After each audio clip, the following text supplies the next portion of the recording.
Hello बच्चों, कैसे हो सब लोग। एक बार फिर से मैं संजय बिंदल आप सब लोगों का अपने यूट्यूब चैनल एसबी केमिस्ट्री पर बहुत बहुत स्वागत करता हूं। और प्यारे बच्चों, ऐसी उम्मीद करता हूं कि आप घर पर पढ़ रहे होंगे। बोर्ड के एग्ज़ामों का टाइम आ चुका है, इसलिए सब अपने घर पर बैठकर अच्छी से तैयारी कर रहे होंगे। तो प्यारे बच्चों, मैं पढ़ाता हूं 12th क्लास केमिस्ट्री, लेकिन बहुत सारे बच्चों की डिमांड आ रही थी। कई सारे जो मेरे स्कूल के बच्चे हैं, जहाँ मैं राजस्थान से बिलोंग करता हूँ, तो बच्चे कह भी रहे थे कि सर 11th क्लास के लिए भी वीडियो बनाइए। और ख़ास तौर पर बच्चों ने मेरे से केमिकल बॉन्डिंग की डिमांड की थी, तो इसलिए मैं केमिकल बॉन्डिंग के ऊपर वीडियो बना रहा हूँ। तो इस केमिकल बॉन्डिंग में अपन बहुत सारी बातें करेंगे। चैप्टर तो हालांकि बहुत लेंथी है, लेकिन जो सबसे ज़्यादा इंपॉर्टेंट चीज़ें हैं जो पेपर में पूछी जाती हैं, उसके ऊपर इस चैप्टर पर हम बातें करेंगे। तो चलिए आज के वीडियो शुरू करते हैं।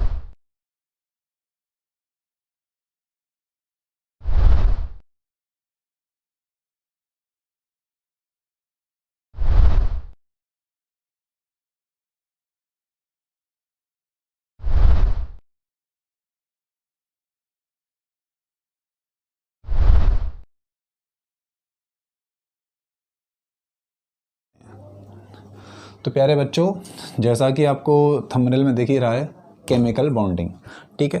अब जो इनऑर्गेनिक केमिस्ट्री है, उसमें जो केमिकल बॉन्डिंग है वो प्यारे बच्चों सबसे ज़्यादा इम्पोर्टेंट है। आप इस तरह से समझ सकते हो कि इनऑर्गेनिक केमिस्ट्री की केमिकल बॉन्डिंग बैकबोन है।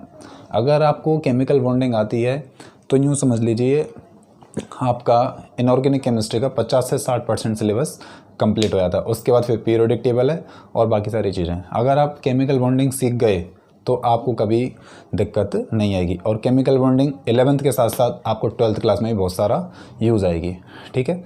तो आज का वीडियो बिल्कुल बेसिक लेक्चर होने वाला है कि केमिकल बॉन्डिंग क्या है, बंध कैसे बनता है, रासायनिक बंध है क्या, ठीक है, कितने प्रकार के रासायनिक बंध होते हैं। तो ये सारी बातें आज की वीडियो में अपन करेंगे, ठीक है। उसके बाद फिर थोड़ा थोड़ा सा आगे करके चलेंगे। तो जो बच्चे अभी से कंपटीशन करना चाहते हैं, नीट जेई देना चाहते हैं, तो वो बच्चे ज़रूर वीडियो देखें। और मेरा आपसे ऐसा प्रॉमिस है कि आपको वीडियो ज़रूर पसंद आएगा, ठीक है, समझ में आएगा, इस बात की गारंटी है। तो प्यारे बच्चों, जैसा कि मैं आपको बताना चाहूँ, बंध, आपने नाम सुना होगा बंध। बंध को बोलते हैं बॉन्ड। बॉन्ड का मतलब होता है बंधन। क्या मतलब होता है? बंधन। रक्षाबंधन की बात नहीं कर रहा मैं, बंधन। बंधन का मतलब होता है किसी एक दूसरे से बंधना। जैसे मैं कह रहा हूँ, एक ये हाथ है, एक ये दूसरा हाथ है, ये क्या कर रहे हैं? किसी भी चीज़ से बंध रहे हैं, ठीक है, बंध रहे हैं। इसको अपन क्या बोल रहे हैं? बंधन। लेकिन केमिकल बॉन्ड में, यानी कि केमिस्ट्री में, इसको अपन कैसे अप्लाई कर सकते हैं? ये तो सीधी सी बात है कि कोई एक पर्सन है, वो दूसरे से मिलना चाहता है, तो उसे क्या करनी पड़ेगी? फ्रेंडशिप करनी पड़ेगी, यानी कि कोई ना कोई बंध बनाना पड़ेगा, कोई ना कोई बंधन करना पड़ेगा। उसी को अपन बोलते हैं बॉन्ड। अब ये सारी बातें क्या हैं तुम केमिस्ट्री में कैसे अप्लाई कर सकते हो उन चीज़ों को? देखिए, मैं आपसे ये कह रहा हूँ, जैसे आपने देखा होगा हाइड्रोजन है, नाइट्रोजन है, ऑक्सीजन है, क्लोरीन है, फ्लोरीन है, ये सारे के सारे क्या हैं? तुम्हारे तत्व हैं। लेकिन मैं आपसे बात करूँ, H2 है, N2 है, O2 है, Cl2 है, F2 है, और तो और आपका ये H2 है, CH4 है ना, बहुत सारे हैं। ये सारे क्या हैं आपके? ये अणु हैं आपके। और ये क्या है आपके? ये आपके यौगिक हैं, कंपाउंड हैं, कुछ भी कह सकते हो, ठीक है। तो जो पीरियोडिक टेबल है उसमें लगभग 117-18 एलिमेंट हैं। और अगर अपन बात करें कंपाउंड्स की तो करोड़ों में हैं। अब कैसे, क्या स्टेबल हो सकते हैं? तो ये सब क्या हैं? ये स्टेबल नहीं, लेकिन ये सब क्या है? अणु के रूप में ये सब क्या है? स्टेबल हैं। तो ये जो हाइड्रोजन है, एक हाइड्रोजन को दूसरे हाइड्रोजन के साथ क्या ज़रूरत पड़ गई कि उसके साथ क्या करे? बॉन्डिंग करे। तो इसी को अपन क्या कहते हैं प्यारे बच्चों? बॉन्ड कहते हैं। इसी को क्या कहते हैं? बॉन्ड कहते हैं। तो यही हमें समझना है कि बॉन्ड कैसे बना होगा, ठीक है। ये सारे क्या हैं? तत्व हैं। ये भी सब क्या होना चाहते हैं? स्टेबल होना चाहते हैं। अगर बात करूँ मैं तुमसे नोबल गैस की, जो तुम्हारी जैसे नियान है, आर्गन है, क्रिप्टॉन है, जीनान है, ये सब क्या हैं? ये तुम्हारे नोबल गैस कॉन्फ़िगरेशन, उत्कृष्ट गैस हैं, ठीक है। तो ये क्या है? स्टेबल हैं, क्योंकि इनके बैलेंस सेल में क्या होता है, इनका ऑक्टेट कंप्लीट होता है, यानी कि इनका जो अष्टक है वो पूरा होता है, इसलिए ये किसी से क्रिया नहीं करते। हालांकि जीनोन के कुछ कंपाउंड अब ज्ञात कर लिए गए हैं, तो ये थ्योरी पुरानी हो गई है, ठीक है। तो ये सब क्या होना चाहते हैं, इनके जैसा होना चाहते हैं, स्टेबल होना चाहते हैं। ये भी क्या करना चाहते हैं, अपने बैलेंस सेल में 8 इलेक्ट्रॉन रखने का प्रयास करना चाहते हैं। इसीलिए ये क्या करते हैं, एक दूसरे के साथ मिलते हैं, पास आते हैं और क्या करते हैं, बॉन्ड बनाते हैं स्टेबल होने के लिए। इसीलिए बहुत सारे कंपाउंड्सों का, बहुत सारे यौगिकों का निर्माण होता है, ठीक है। ये तो सारी बात होगी बेसिक सी। मैं आपसे बात करूं जैसे कोई 2 एटम का मैं आपको बताना चाहूँगा एक चित्र के हिसाब से। देखिए, आप इमेजिनेशन करिए कि मेरे पास ये एक हाइड्रोजन का एटम है, एक दूसरा ये भी क्या है, हाइड्रोजन का एटम है, ठीक है। आप जानते हो कि जो एटम होता है उसमें क्या प्रेजेंट रहता है, सेंटर में न्यूक्लियस, यानी कि उसमें नाभिक में क्या प्रेजेंट रहता है, तुम्हारा प्रोटॉन, और इसमें क्या रहते हैं आपके, इसके बैलेंस सेल में क्या रहते हैं, इलेक्ट्रॉन रहते हैं। ऐसे ये वाला है, इसके पास भी क्या है, इलेक्ट्रॉन है।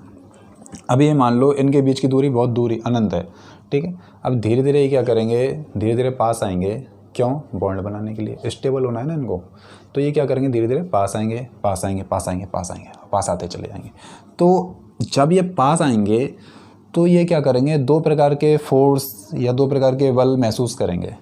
जैसे आप जानते हो कि जो सेम चार्ज होता है उसमें लगता है रिपल्सन, और जो अपोजिट चार्ज होता है उसमें लगता है तुम्हारा अट्रैक्शन, यानी कि आकर्षण प्रतिकर्षण की बात है। जैसे जैसे पास आए तो एक तो ये जो इलेक्ट्रॉन है इसका इस नाभिक के साथ में क्या लग रहा है, आकर्षण लग रहा है, ठीक है। ये जो इलेक्ट्रॉन है इसका इसके साथ में क्या लग रहा है, आकर्षण लग रहा है। ऐसे ही ये जो इलेक्ट्रॉन है इसका भी इसके साथ में क्या लग रहा है, आकर्षण लग रहा है। एक दूसरे को क्या कर रहे हैं, अट्रैक्ट कर रहे हैं। लेकिन ये जो इलेक्ट्रॉन है ये वाले इस नाभिक के साथ क्या करना चाहता है, अट्रैक्शन करना चाहता है, ठीक है। क्या करना चाहता है, अट्रैक्शन करना चाहता है। तो ये क्या करेगा, इसको भी अट्रैक्ट करेगा। ऐसे ही ये जो इलेक्ट्रॉन है ये क्या करना चाहेगा, इस वाले नाभिक से अट्रैक्ट होना चाहेगा, क्योंकि क्या है, अपोजिट चार्ज है, ठीक है। लेकिन आकर्षण के साथ साथ जब ये पास पास आएंगे तो इनमें क्या होगा प्यारे बच्चों, प्रतिकर्षण भी होगा। जैसे जब ये इलेक्ट्रॉन है ये पास पास बैठेंगे तो इनमें क्या होगा, प्रतिकर्षण। ये नाभिक है इनमें भी क्या होगा, आपका प्रतिकर्षण होगा। क्या होगा प्यारे बच्चों, प्रतिकर्षण होगा। और इनमें क्या होगा, आपका अट्रैक्शन होगा, ठीक है। तो एक निश्चित दूरी तक आने के बाद इनमें क्या होगा, अट्रैक्शन और रिपल्सन होना। अगर आप ज़्यादा पास ले आओगे तो इनमें रिपल्सन का मान क्या हो जाएगा, बढ़ जाएगा, रिपल्सन हो जाएगा, बॉन्ड नहीं बनेगा। यानी कि जब केमिकल बॉन्ड बनता है तो जब attraction force is greater than repulsion force, यानी कि जब अट्रैक्शन बल का मान, आकर्षण बल का मान तुम्हारा प्रतिकर्षण बल से ज़्यादा हो जाता है, तब जाके क्या होता है, इनमें बॉन्ड बन जाता है। और ये क्या करते हैं, चाहे बॉन्ड बनने के लिए अपने इलेक्ट्रॉन की साझेदारी करें, चाहे ट्रांसफ़र करें, कुछ भी करें, ठीक है। इस तरह से इनका क्या बनता है, बॉन्ड का फॉर्मेशन होता है। तो आपने देखा कि कोई भी नाभिक है, कोई भी एटम है, उसका जो नाभिक है वो अपने इलेक्ट्रॉन के साथ तो अट्रैक्शन रखता ही है। ऐसे ही जो दूसरा वाला एटम है वो अपना इलेक्ट्रॉन के साथ तो अट्रैक्शन रखता ही है, लेकिन जब वो पास पास आते हैं तो ये वाला पॉजिटिव चार्ज उस वाले एटम के नेगेटिव चार्ज से अट्रैक्ट होता है, उसको आकर्षित करता है। सिमिलरली जो ये वाला एटम है ये भी क्या करता है, ये जो न्यूक्लियस है, ये जो नाभिक है, प्रोटॉन है तुम्हारे, ये क्या करता है, इसके इलेक्ट्रॉन को भी अपनी तरफ अट्रैक्ट करता है। तो अपोजिट चार्ज होने के कारण इनमें क्या लगने लग जाते हैं, अट्रैक्शन फोर्स लगने लग जाते हैं। लेकिन जब ये ज़्यादा पास पास आ जाते हैं तो इनमें रिपल्सन फोर्स भी लगने लग जाता है, रिपल्सन फोर्स भी महसूस करते हैं। इस वाले इलेक्ट्रॉन से क्या होगा, रिपल्सन होगा। भाई तो तुम्हारी कोई संभाल लो, हमारी वाली को क्यों छेड़ रहे हो, हमारी वाली ऐसे ही रहने दो, ठीक है। तो इनमें रिपल्सन फोर्स भी लगना शुरू हो जाता है। तो एक निश्चित दूरी के बाद ही क्या करते हैं, ये अट्रैक्शन फोर्स को बढ़ाते हैं और केमिकल बॉन्ड का फॉर्मेशन करते हैं। तो मैं यानी कि कह सकता हूँ कि किसी भी अणु के 2 परमाणुओं के मध्य जो लगने वाला आकर्षण बल है उसी को क्या कहते हैं, रासायनिक बंध कहते हैं, ठीक है। उसी को क्या कहते हैं, रासायनिक बंध कहते हैं, ठीक है। बात समझ में आ गई। मैं कह सकता हूँ, क्या कह सकता हूँ कि किसी अणु में यानी कि मॉलिक्यूल में 2 परमाणुओं के मध्य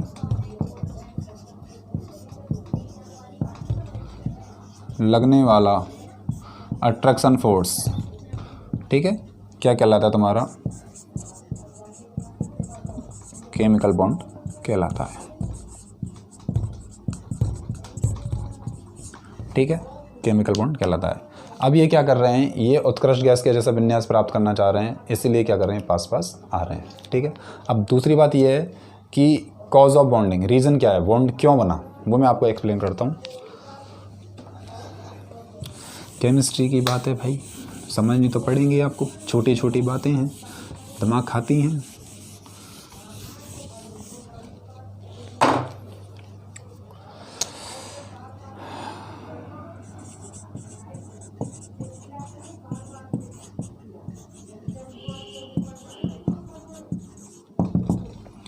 कि रासायनिक बंध बनने का कारण क्या है, क्यों बॉन्ड का फॉर्मेशन हो रहा है, मैं आपको बताना चाहता हूँ। देखिए कि मैं आपसे बात करूँ, जैसे हम बात करें तुम्हारी हीलियम को तो छोड़ दीजिए, आप ले लीजिए नियॉन, आर्गन, क्रिप्टॉन, ये सब क्या है, तुम्हारी नोबल गैस हैं। कैसी हैं प्यारे बच्चों? नोबल गैस हैं। अब इनके जो बैलेंस शेल है, जैसे मैं इनका कोई का भी एक एटम का बनाऊँ डायग्राम, तो इनके बैलेंस शेल में क्या है, इलेक्ट्रॉन प्रेजेंट हैं, इस तरह से मान लो 8 इलेक्ट्रॉन प्रेजेंट हैं, और जो 8 इलेक्ट्रॉन प्रेजेंट होते हैं वो होता है तुम्हारा स्टेबल कॉन्फ़िगरेशन।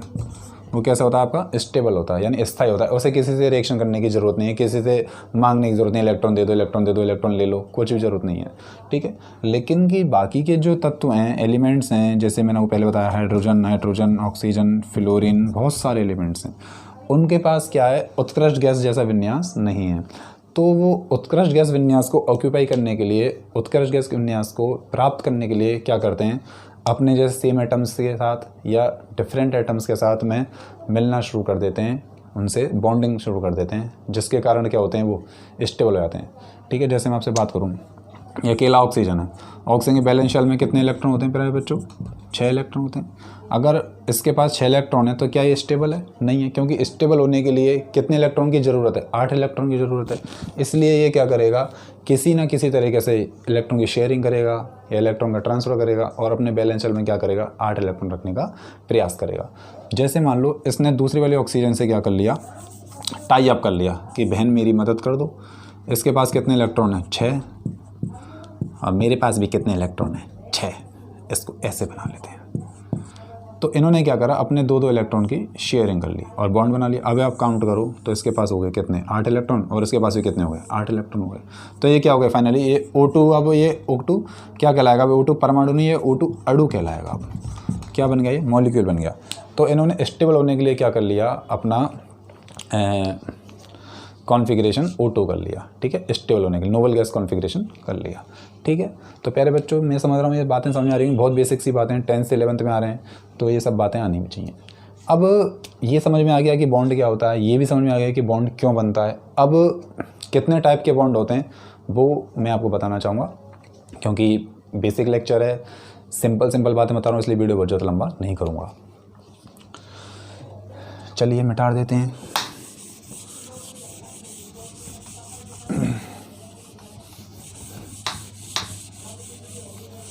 देखिए, जो केमिकल बॉन्ड होता है ना, वो 2 टाइप से बनता है, एक तो एटॉमिक बेस पर और एक मॉलिक्यूलर बेस पर। ये जो केमिकल बॉन्ड है आपका, ये आपका 2 टाइप के होते हैं। एक तो आपके होते हैं परमाणविक, यानी कि एटॉमिक बॉन्ड, एक होते हैं आपके मॉलिक्यूलर बॉन्ड।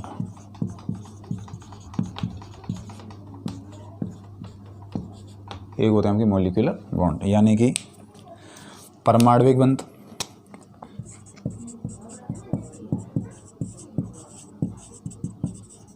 और ये आपके आणविक बंध। नाम से पता चल रहा है, अणुओं के द्वारा बनने वाले बंध आणविक बंध, परमाणु के द्वारा बनने वाले बंध परमाणविक बंध,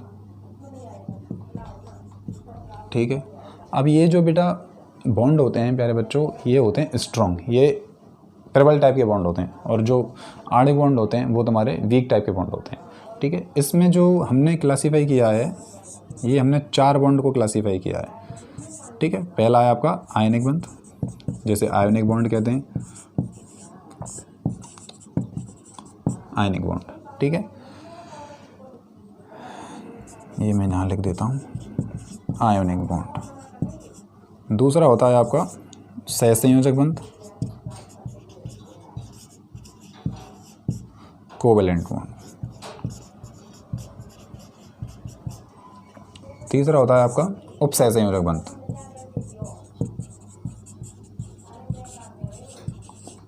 जिसे बोलते हैं कोऑर्डिनेट बॉन्ड। और इसी में ही रखा गया आपका चौथा धात्विक बंध, मेटालिक बॉन्ड, ठीक है। और यहाँ पर जो रखे गए हैं आपके 2 तरह के बॉन्ड रखे गए हैं। एक तो आपका रखा गया है आपका तुम्हारा वान डेर वाल बंध,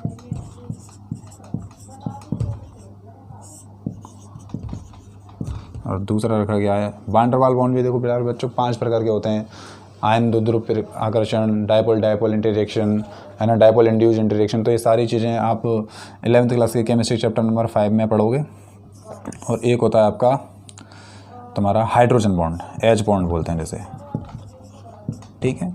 ये जो सारे बॉन्ड होते हैं बहुत ही बिग टाइप के होते हैं, तो इनके लिए जो एनर्जी का जो रिक्वायरमेंट होता है, इनको एनर्जी का रिक्वायरमेंट केवल 2 से 40 किलो जूल पर मोल बहुत है इनके लिए, ठीक है। और इनके लिए जो एनर्जी का अमाउंट है वो बहुत ज़्यादा होता है। इनके लिए जो एनर्जी का अमाउंट है वो होता है तुम्हारा 200 से 400 किलो जूल पर मोल, यानी कि ये बॉन्ड ब्रेक करने के लिए तुम्हें बहुत सारी एनर्जी लगानी पड़ेगी। अब आयनिक बॉन्ड का मतलब ये है सीधा सा, वैसे तो इन सब पे आयनिक बॉन्ड पे, कोवेलेंट बॉन्ड पे, सब पे डिटेल में बातें करेंगे, ठीक है। अभी मैं आपको बेसिक बता देता हूँ कि जब ट्रांसफ़र ऑफ इलेक्ट्रॉन होता है, ट्रांसफ़र ऑफ इलेक्ट्रॉन जैसे कि NaCl, Na ने क्या करा, एक इलेक्ट्रॉन क्लोरीन की तरफ शिफ्ट कर दिया, तो Na का 11 से 10 हो गया नियॉन कॉन्फ़िगरेशन है, क्लोरीन 17 से 18 हो गया आर्गन नोबल गैस कॉन्फ़िगरेशन हो गया। यानी कि एक धातु परमाणु क्या करे, एक अधातु परमाणु को इलेक्ट्रॉन का ट्रांसफ़र कर दे, तो उससे जो बॉन्ड फॉर्मेशन होता है उसे अपन बोलते हैं आयोनिक बॉन्ड, ठीक है। एक कोवेलेंट बॉन्ड है, जहाँ तुम्हारी क्या हो जाए, शेयरिंग ऑफ इलेक्ट्रॉन हो जाए। बहुत ही सिंपल लैंग्वेज में बता रहा हूँ, बस transfer of electron ionic bond, sharing of electron covalent bond. जैसे कि तुम्हारा ऑक्सीजन ऑक्सीजन में हो गया, ठीक है, तुम्हारा क्लोरीन क्लोरीन में हो गया, ये सब शेयरिंग ऑफ इलेक्ट्रॉन है। हाइड्रोजन हाइड्रोजन में हो गया, ये सब क्या है, तुम्हारा शेयरिंग ऑफ इलेक्ट्रॉन है। ये जो कोऑर्डिनेट बॉन्ड है इसे डेटिव बॉन्ड भी बोलते हैं, दाता बॉन्ड भी बोलते हैं, और ये एक प्रकार का सहसंयोजक बंध ही है। बस इसमें अंतर क्या है कि इसमें जो इलेक्ट्रॉन का जो स्थानांतरण है वो दोनों इलेक्ट्रॉनों का एक ही परमाणु से होता है। यानी कि जो शेयरिंग ऑफ इलेक्ट्रॉन है, यानी कि लोन पेयर है, वो एक ही परमाणु क्या करेगा, देगा दूसरे को, ठीक है। जैसे कि मैं आपसे बात करूँ, ये अमोनिया है, ये इलेक्ट्रॉन डेफिशिएंट BF3 को क्या दे दे, इलेक्ट्रॉन ऑफ पेयर डोनेट कर दे, और इसको अपन हमेशा इस तरह का तीर लगा के, इस तरह का एरो लगा के शो करते हैं। ये तुम्हारा क्या कहलाता है, डेटिव बॉन्ड कहलाता है। जो इसमें इलेक्ट्रॉन देता है वो तुम्हारा कहलाता है लुईस बेस, और जो इसमें जो इलेक्ट्रॉन लेता है वो तुम्हारा कहलाता है लुईस एसिड। ये सारी बातें डिटेल में बाद में, अभी बेसिक लेक्चर चल रहा है। मेटालिक बॉन्ड है, जैसे कि तुम्हारा धातु धातु, जैसे मैं आपसे बात करूं, पोटेशियम पोटेशियम के बीच में आ गया, Li के बीच में आ गया। तो जो धातु धातु के बॉन्ड होते हैं, यानी एक धातु परमाणु का दूसरे धातु परमाणु के साथ में जो बॉन्डेशन है वो तुम्हारा कहलाता है मेटालिक बॉन्ड। अब जैसे बात करें वान डेर वाल बॉन्ड की, तो वान डेर वाल बॉन्ड सबसे वीकेस्ट टाइप के बॉन्ड हैं, ठीक है। ये ऑलमोस्टली सब में पाए जाते हैं, ठीक है। इनके बारे में तो मैं सबसे पहले लंदन नाम के और कीसोम नाम के साइंटिस्ट ने बताया था। जैसे मैं आपसे बात करूं, कोई भी गैसियस मॉलिक्यूल है, ये एक दूसरे गैसियस मॉलिक्यूल के साथ में क्या हुआ है, जुड़ा हुआ है, तो ये जो बॉन्ड होगा ये तुम्हारा क्या कहलाएगा, वान डेर वाल। ये हमेशा अणुओं में पाया जाने वाला होता है। जैसे आप गैस में गुब्बारे में गैस भर रहे हो, जैसे आप उसे छोड़ते हो तुरंत गैस बाहर निकल जाती है, क्योंकि इनके जो बीच में जो वान डेर वाल बॉन्ड है वो बहुत कमज़ोर दुर्बल टाइप का होता है, तो फटाफट से क्या होता है, टूटने लग जाते हैं और गैस बाहर निकल जाती है। अब जैसे हाइड्रोजन बॉन्ड है क्या, जैसे कि मैं बात करूँ आपसे, जैसे पानी है, ठीक है, तो जब किन्हीं दो मोर इलेक्ट्रोनेगेटिव एटम्स के बीच में हाइड्रोजन प्रेजेंट रहता है तो जो बॉन्ड फॉर्मेशन होता है उसे अपन बोलते हैं हाइड्रोजन बॉन्डिंग। जैसे कि बात करूं, ऑलमोस्ट जो मोर इलेक्ट्रोनेगेटिव एटम है वो हैं तुम्हारे फोन, यानी कि फ्लोरीन, ऑक्सीजन, नाइट्रोजन, है ना। जब तुम्हारा ये जो डैश डैश वाला ये तुम्हारा हाइड्रोजन बॉन्ड है, जब दो ज़्यादा विद्युत दृढ़ता वाले परमाणुओं के मध्य में हाइड्रोजन पाया जाता है तो उससे जो बंध का निर्माण होता है उसे हम बोलते हैं हाइड्रोजन बॉन्ड। ये भी तुम्हारा क्या है, बहुत बिग टाइप का बॉन्डिंग है, ठीक है। जैसे पानी प्लस दारू, पैग मत लगा लूँ, जैसे मैं कहूँगा आपसे वाटर प्लस एल्कोहल, ठीक है। इसलिए एल्कोहल पानी फटाफट घुल जाता है, हाइड्रोजन बॉन्डिंग है। पानी अपने अंदर सब चीज़ों घुलने की कैपेसिटी रखता है हाइड्रोजन बॉन्डिंग के कारण, ड्यू टू हाइड्रोजन बॉन्डिंग होती है। तो ये सारी चीज़ें मैंने आपको बताई, बहुत सिंपल वे में लेके चली, ठीक है। ये सारी चीज़ें क्या हैं, एक्सप्लेन करती हैं बॉन्ड को। अब मैं समझता हूँ कि अभी आपको थोड़ा सा ऐसा लग रहा हो सर ने बहुत शॉर्टकट कर दिया। शॉर्टकट नहीं करा है, केवल बेसिक बातें बताई हैं कि जो रासायनिक बंध है वो तुम्हारा कितने टाइप का होता है, 6 टाइप का होता है। वैसे पूछा जाए कि 2 टाइप हैं, परमाणविक आधार पर और आणविक आधार पर। तो जो तुम्हारे परमाणविक आधार पर बॉन्ड हैं वो तुम्हारे 6 हैं, ठीक है। कितने बॉन्ड हैं, 6 बॉन्ड हैं। आयनिक है, सहसंयोजक है, उपसंयोजक है, धात्विक है। उसके बाद हमारा वान डेर वाल है और हाइड्रोजन बंध है, ठीक है। बेसिकली आपने देखा होगा एनसीईआरटी में सबसे पहले ग्राफ दिया होता है पोटेंशियल एनर्जी के बारे में। मैं छोटा सा यहाँ पे एक्सप्लेन कर देता हूँ। जैसे ये ग्राफ है, ठीक है, ये इस तरह से आता है, ठीक है। यहाँ पर तुम्हारा क्या दे रखा है, ये तुम्हारा आर है, यानी 2 परमाणु के बीच की दूरी है। ये तुम्हारी क्या है, स्थितिज ऊर्जा, पोटेंशियल एनर्जी। आप देख रहे हैं जब दूरी ज़्यादा है तो जैसे जैसे दूरी कम करते आ रहे हैं पोटेंशियल एनर्जी का मान क्या होता जा रहा है, कम होता जा रहा है, कम होता जा रहा है। बहुत ज़्यादा दूरी करनी, जब रिपल्सन बढ़ेगा तो पोटेंशियल एनर्जी का मान क्या होता जाएगा, बढ़ता जाएगा। यानी कि जो नया कॉन्सेप्ट है वो ये कहता है, ठीक है, अष्टक का नियम वाला, ऑक्टेट वाला पुराना कॉन्सेप्ट हो गया है, वो पुरानी विचारधारा। जो नई विचारधारा है वो कहती है हर कोई क्या करना चाहता है, अपनी पोटेंशियल एनर्जी लो करना चाहता है। जब कोई भी एलिमेंट या जब कोई भी सबस्टांस अपनी एनर्जी को क्या कर लेता है, पोटेंशियल एनर्जी को लो कर लेता है, तो वो क्या हो जाता है, स्टेबल हो जाता है। इसीलिए मैंने इस ग्राफ में बस यही एक्सप्लेन करना चाह रहा हूँ कि ये मान लो कोई भी 2 परमाणुओं के बीच की दूरी है आर। जैसे जैसे आप पोटेंशियल एनर्जी कम करते आ रहे हो तो ये पास पास आते आ रहे हैं, पास पास आता है, ठीक है, बॉन्ड बनते आ रहा है। जैसे लेकिन अब ज़्यादा पास लेके आओगे तो फिर इनमें क्या रिपल्सन शुरू हो जाएगा, तो इनकी पोटेंशियल एनर्जी क्या होने लगी, बढ़ने लगी। तो आप ये देख रहे हो ये जो वैल्यू है यहाँ पर इनकी क्या हो रही है, यहाँ पर इनकी वैल्यू सबसे ज़्यादा क्या हो रही है, पोटेंशियल एनर्जी कम हो रही है। इसलिए जो लोअर इन पोटेंशियल एनर्जी, ये आजकल जो चलने वाला कॉन्सेप्ट है वो ये है, जो आप किताब में सबसे पहले देखते हो ग्राफ, वो यही कहना चाहता है कि हर कोई क्या करना चाहता है, अपनी पोटेंशियल एनर्जी को लो करना चाहता है, पोटेंशियल एनर्जी को कम करना चाहता है, ताकि वो क्या हो सके, स्टेबल हो सके। ऑक्टेट रूल भी ठीक है, लेकिन बहुत सारी जगह अप्लाई नहीं हो पाता, इसलिए वो फेल भी हो जाता है। लेकिन ये बिल्कुल यूनिवर्सल है, ये सब जगह लगता है। हर कोई क्या होना चाहता है, अपनी पोटेंशियल एनर्जी को, स्थितिज ऊर्जा को क्या करना चाहता है, कम करना चाहता है, लो करना चाहता है। इसलिए वो क्या होना चाहता है, स्टेबल माना जाता है, स्टेबल हो जाता है। तो प्यारे बच्चों, आज मैं बस तुम्हें बेसिक लेक्चर में यही बातें बताना चाहूँगा। अगर कोई आपको दिक्कत आए तो आप प्लीज़ मुझे कमेंट बॉक्स में कमेंट करिए और आप मेरे को संपर्क कर सकते हैं। मैं अपना व्हाट्सएप नंबर दे देता हूँ, आप कोई भी केमिस्ट्री से रिलेटेड क्वेरी मेरे से पूछ सकते हो। तो मेरा व्हाट्सएप नंबर ये है प्यारे बच्चों, आप यहाँ पर मेरे से केमिकल बॉन्डिंग से रिलेटेड बात कर सकते हो, पूछ सकते हो, और चाहो तो आप कमेंट बॉक्स में जाके मेरे को बात कर सकते हो। तो आज की वीडियो नहीं ख़त्म करते हैं। अगर आपको मेरा वीडियो अच्छा लगे तो प्लीज़ मेरी वीडियो को लाइक करिए, शेयर करिए और चैनल को सब्सक्राइब करिए, क्योंकि आपसे भी मुझे क्या मिलती है, एनर्जी मिलती है। अगर आपका मुझे प्यार मिलता है तो मेरा बहुत सारा मन करता है कि मैं और भी बहुत सारी चीज़ें बच्चों को डिटेल में बताऊं, ठीक है। अब क्योंकि मैं पढ़ता रहता हूं तो बच्चे ज़्यादा लंबी वीडियो देख के फ्रस्ट्रेट हो रहे हैं, इसलिए मैं ज़्यादा फ्रस्ट्रेट नहीं करना चाहता। छोटे छोटे हमारे वीडियो 25-30 मिनट के ही रहा करेंगे और अपन एक दिन में 1-2 टॉपिकों को लिया करेंगे। तो प्लीज़ चैनल को सब्सक्राइब करिए, SB केमिस्ट्री को, और अपने दोस्तों के साथ वीडियो को शेयर करिए। फिर मिलते हैं अगले टॉपिक के साथ, तब तक के लिए पढ़ते रहिए, मुस्कुराते रहिए। धन्यवाद, जय हिंद।